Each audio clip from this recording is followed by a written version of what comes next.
Selamat malam, selamat malam. Selamat datang di Midnight Live.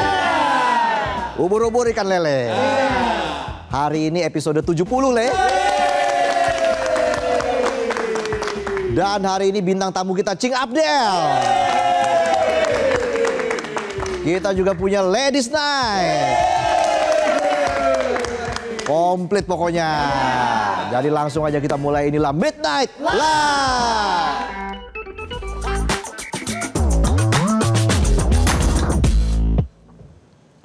Kita mulai berita pertama ya. Berita pertama malam ini kita bahas nasib pekerja yang boncos gara-gara ongkos.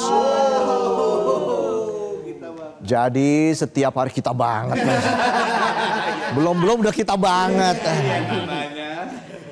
Jadi setiap hari pekerja di Jabodetabek bangun pagi, bukan buat lari.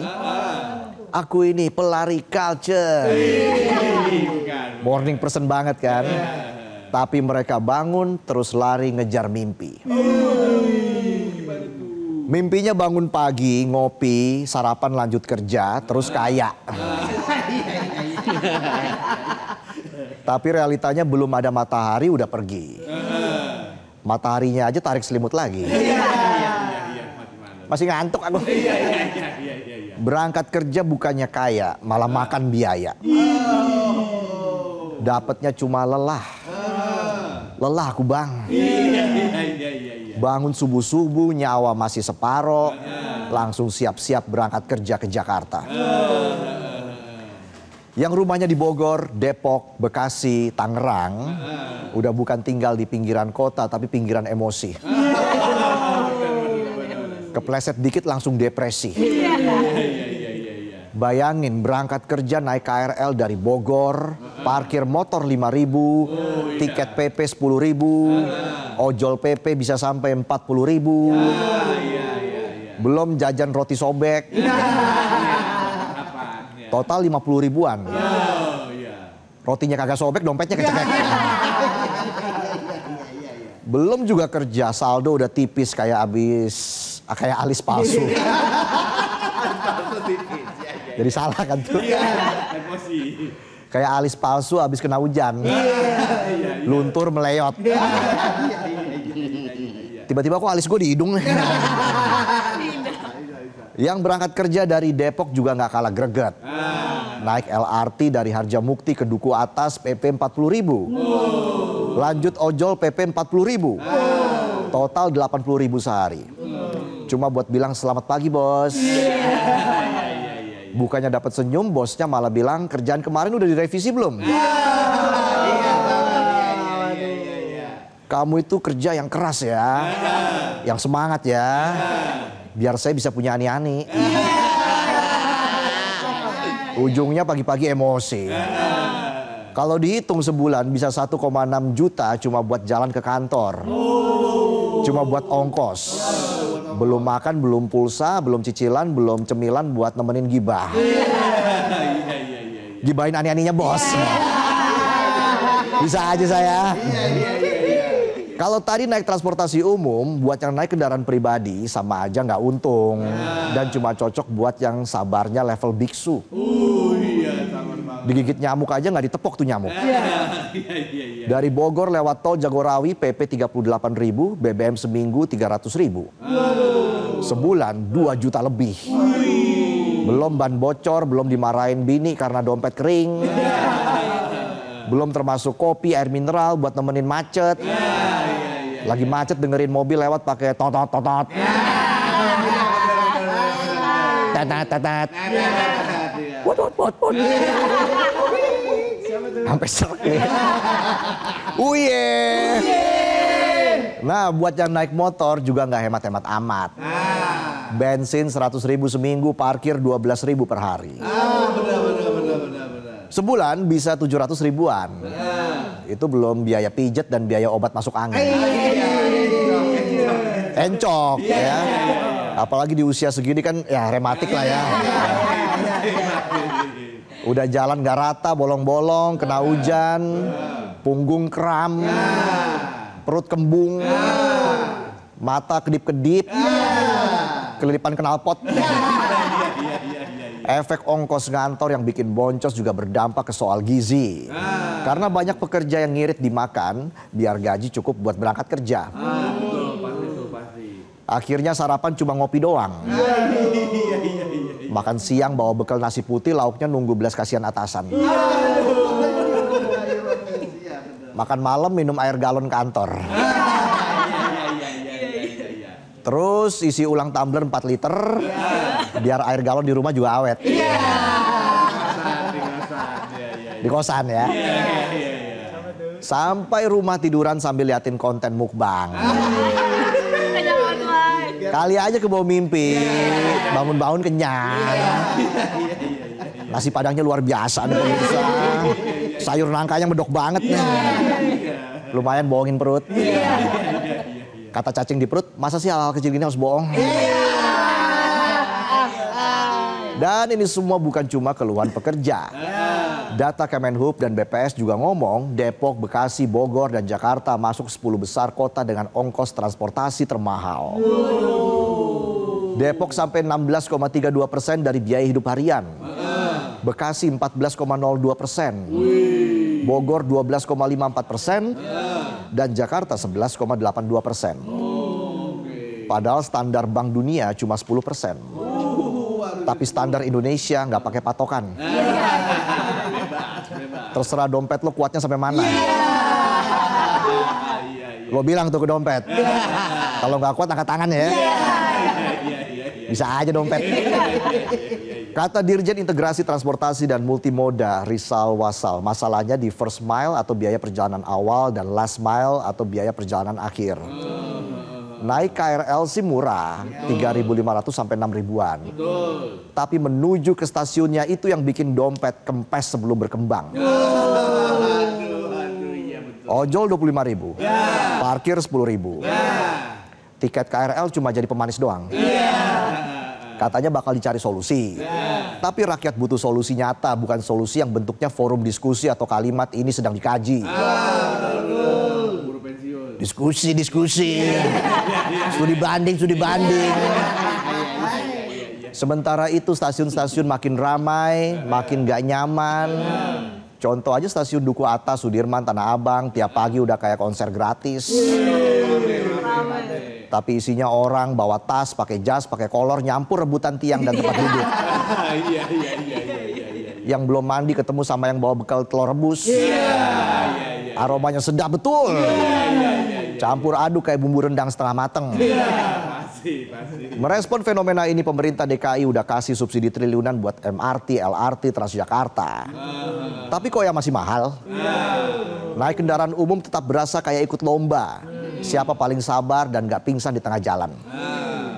Rakyat tuh gak minta banyak, gak minta kursi pijet di kereta, gak minta digandeng pas menuju peron. Penonton aja jarang digandeng, minder sama tergandeng. Kebanyakan nongkrong di bedeng.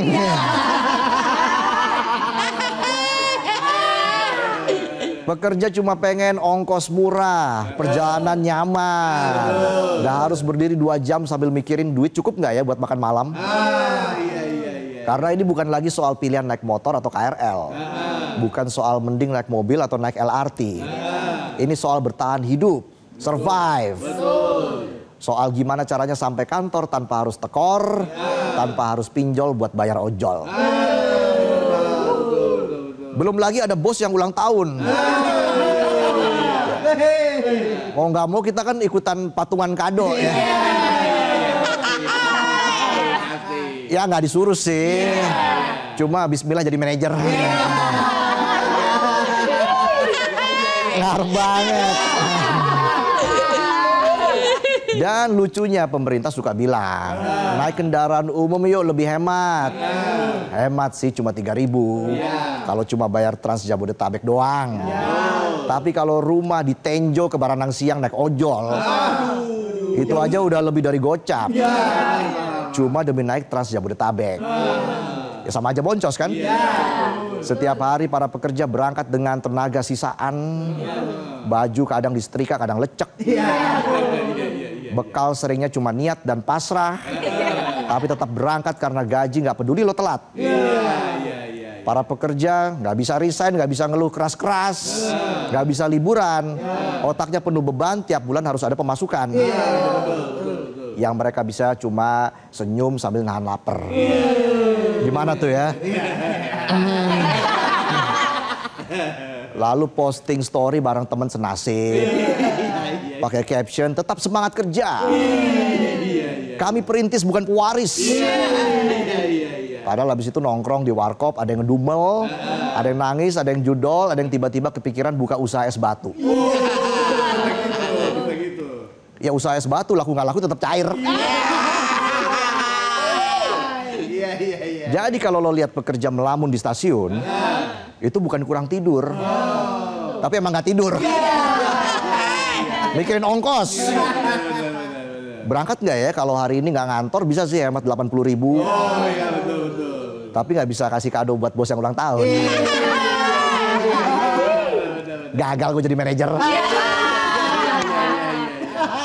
Ingat, nasib para pekerja harus dijaga. Kebanyakan pekerja cari kerja sendiri, usaha sendiri, nggak disiapin sama bapaknya. Penonton ketawa, saya waspada. Jangan sampai urusan transportasi juga disuruh cari solusi sendiri. Para pekerja ini rela rangkap jabatan, walaupun rangkap gajian masih jadi angan-angan. Kalau ongkos kerja lebih mahal dari harapan, mau sampai kapan kaum pekerja disuruh kuat sendirian? Kita ke berita yang kedua ya.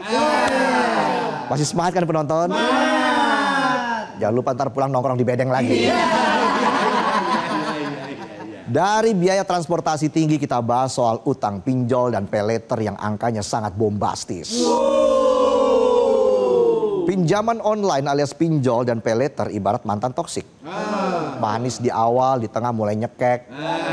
Dan udah jelas nyakitin tapi masih aja dicari dan dikejar. Lebih toksiknya lagi hubungan yang jelas-jelas bikin batin dan dompet tersiksa malah dianggap kebutuhan. Jadi menurut OJK hingga akhir Juni 2025 utang pinjol masyarakat Indonesia tembus 83,52 triliun rupiah. Fantastis ya. Naik lebih dari 25% dibanding tahun sebelumnya. Ini artinya utang digital kita bukan cuma masalah pribadi tapi bisa jadi potensi krisis nasional. Dan ini baru dari pinjol legal yang terdaftar di OJK. Belum termasuk pinjol ilegal yang keberadaannya kayak lintah, diam-diam nempel, ngisep pelan-pelan, saldonya kesedot, orangnya lemes, stres. Nggak cukup sampai situ, ada juga paylater yang munculnya kayak orang friendly, ramah, murah senyum, dikit-dikit nyolek, physical touch banget orangnya. Padahal ganggu so akrab ya. Kayak temen satu circle yang suka minjem duit tapi lupa balikin. Kelihatannya suportif tapi dalamnya manipulatif. Sampai Juni 2025 OJK mencatat total utang paylater di Indonesia tembus 31,55 triliun. Naik hampir 30% dari tahun sebelumnya. Dan bukan cuma angka utang yang membesar, tapi juga rasio kredit macet alias gross NPF yang ikut naik jadi 3,25%. Artinya makin banyak orang yang nyicil gaya hidup, tapi lupa cicil tanggung jawab. Pertanyaannya, kok bisa orang-orang banyak yang doyan ngutang? Ya, karena selain kebutuhan ekonomi, easy money juga jadi salah satu pemicunya. Easy money is sexy. Kalau ani-ani easy going.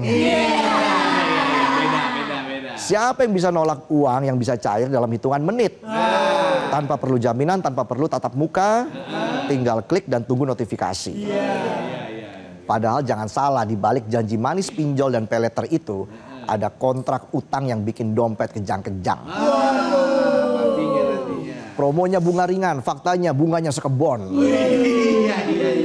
Dan banyak yang awalnya cuma butuh sedikit, malah ketagihan akhirnya gali lobang tutup lobang. Sampai gak sadar lobangnya udah di jurang.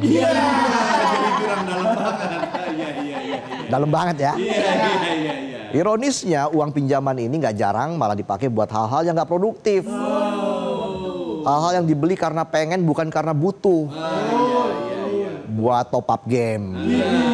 Nonton konser sebulan bisa sampai 3 kali. FOMO. Jajanin gebetan di restoran fancy. Beli raket pedal Gucci. Demi validasi utang sana sini. Padahal aslinya buat makan aja masih ngandelin nasi kotak arisan atau undangan kondangan. Boleh juga direndang. Pokoknya yang penting gaya, urusan bayar belakangan. Kalau misalnya dana pinjol dipakai buat modal usaha, ya masih bisa dimaklumi. Setidaknya ada harapan untuk balik modal dan bisa lunasin utang. Tapi kalau pinjol habis buat ngikutin gaya, apalagi buat cari petir Zeus. Ya, Amsyong Zong. Ya nggak penonton. Jeder. Ya, skater palsu. Selama masyarakat masih mikir urusan besok dipikir besok, utang digital bakal makin banyak. Dan semakin mudahnya akses masyarakat terhadap easy money, bisa jadi daya tahan ekonomi rakyat semakin hancur dari dalam. Edukasi keuangan bagi masyarakat itu perlu, tapi jangan lupa kalau masalah pembenahan sistem juga penting.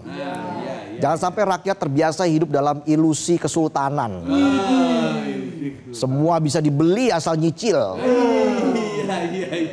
Dan yang perlu diwaspadai bukan cuma inflasi, ketidakpastian ekonomi global atau perang dagang antar negara, tapi juga perang nafsu diri sendiri.